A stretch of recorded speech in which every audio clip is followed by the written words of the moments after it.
Hey everyone, welcome back. Place an order on Temu but it's not showing in your order history or your order details aren't loading. Here's what to do. First, force close Temu from your recent apps and then reopen it.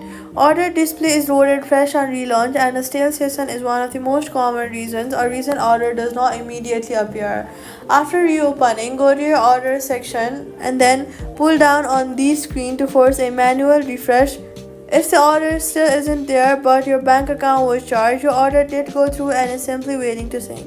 Wait 30 minutes and check again, or open the temu.com in Safari or Google and sign in there to check your order history on the website. Since the web and app sometimes sync at different speeds, if the order does not appear on the website either 30 minutes and you are charged, contact Temu's in-app support chat immediately. Go through the help section. All you've got to do is force close and reopen. Pull to refresh orders. Check Temu.com if still missing. Order will reappear and that's it. Contact support if charged but no order appears after 30 minutes. Subscribe.